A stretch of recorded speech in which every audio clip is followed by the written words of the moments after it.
Welcome into BLTV Channel 6. I'm Brian Kell. We have reached out to many of the candidates that are involved in contested races throughout our area, and this is one of those.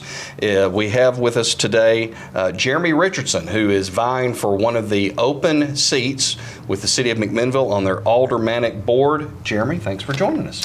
Thanks for having me. Yeah, appreciate the invite. Yeah, tell us about you. Oh, me. That's a long story.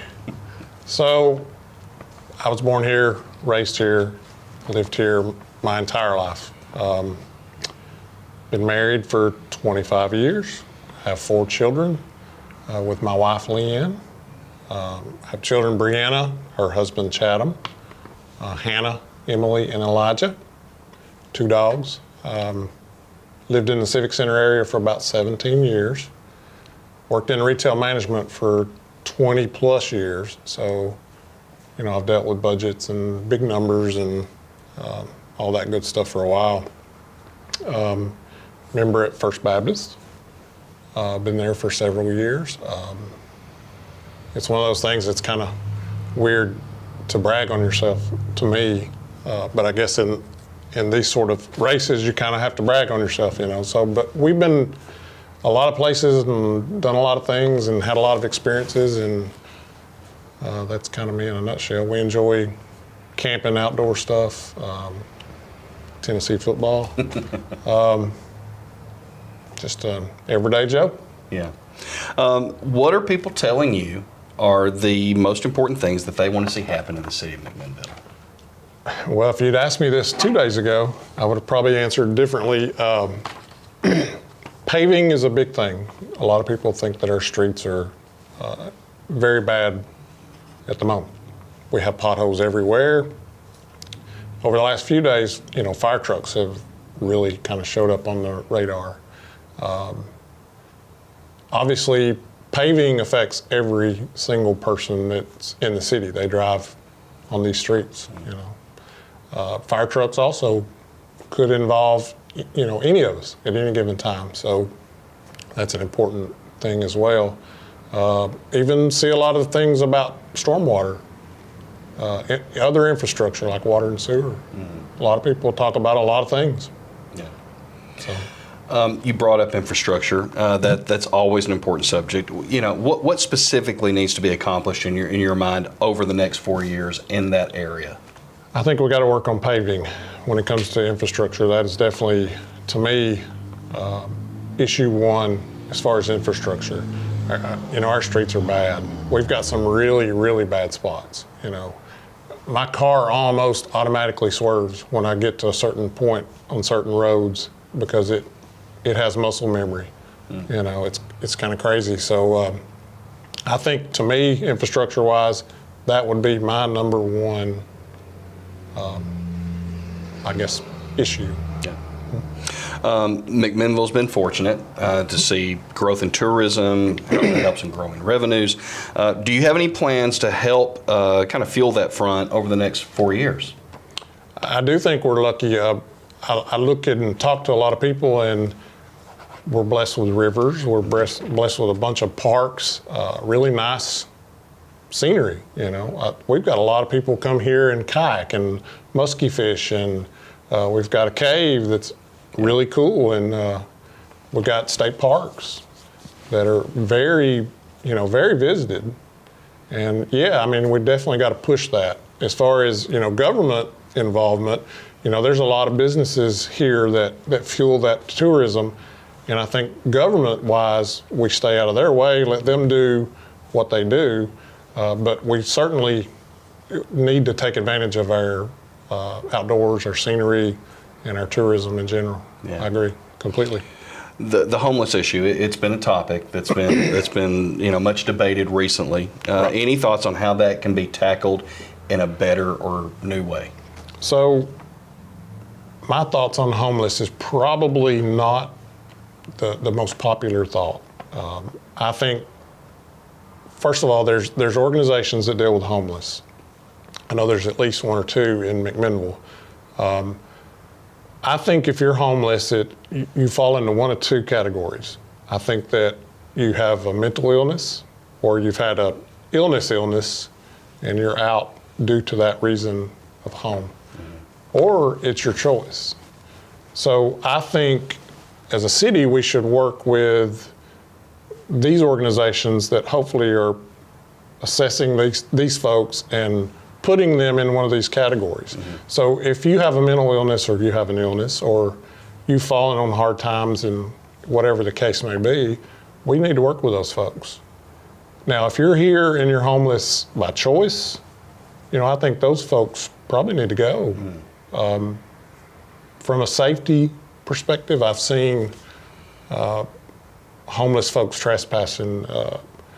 We had a fire recently on Harrison Ferry. This guy was trespassing and potentially was homeless. I don't know that he was or wasn't, but I think from a safety perspective, we need to get a better grip on this. Back when I grew up in the 80s and 90s, we seen like one person walking the streets at any given time. And now it's like every day a different corner. So I definitely think we got to address that and work with organizations that know those folks. Are you a no new taxes guy no matter what, or does it depend on the situation that the city finds itself in? I don't like taxes. I don't know if I've met anybody that likes taxes. Right. Saying that, though, there could be instances where we have to raise taxes. Depending on if we get in a bad enough situation. I don't foresee that. From what I see with the numbers that we have and the needs that we have, I don't see taxes going up. But anybody that tells you they're not going to raise taxes, or there's not a circumstance where they would, they're naive. And I feel like that's misleading. Working with others, different mindsets is pretty important in local politics. Do you have examples of working with people coming from different perspectives, or if not, how would you plan to do so? Well, I think I've got lots of friends that think very different politically than I do, and that's great. I think as people we evolve and we change, and you never change if you're dealing with the same folks that believe what you believe. That being said, I embrace different ideas. And I have changed my mind before on things that I thought I was solid on. So I would work with anybody at any given time.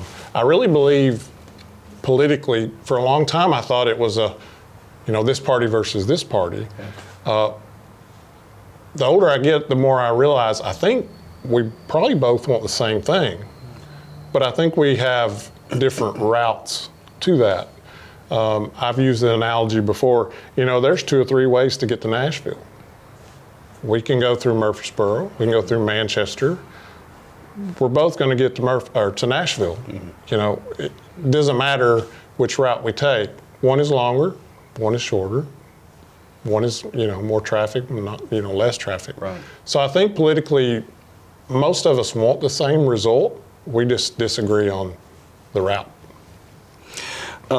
Preliminary reports have shown the Morford Street phase of downtown McMinnville revitalization would cost over $15 million. I think the quote in the newspaper was mostly funded through grants.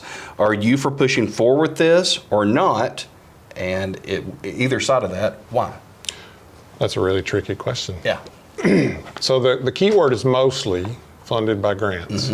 I think financially right at this moment, we can't afford to do that. We have things that we need. The police don't have a station, an adequate station. The firemen need at least 2 fire trucks and potentially more gear. Roads are very bad. So aside from grants, I think that I would probably hesitate to push forward with that. Now, with that being said, I'm all for those nice things. I think the first stages of this downtown revitalization, it really looks good. If you go down there, Christmas in the park, dude, it's nice. So I'm all for those things, but I think before you put your granite countertops in, make sure your stove's working and your sink works. So yeah. Jeremy, we've probably got about 3 or 4 minutes here at the end of this. Appreciate your time. Maybe talk to the folks out there that are watching this as to why you feel you are the best person to fill one of those 3 seats on the City Alderman Board for McMinnville. So I'm an ordinary, everyday guy. I'm not a politician. I'm different. I ask for your vote. I've got the experience. I've worked in multi-million-dollar businesses for years. I've dealt with budgets, I've dealt with employees, I've dealt with payrolls, I've dealt with accounting. I've did all those things for many, many years. I'm different. I'm just like you guys. I'm not the politician. I'm not the suit and tie guy.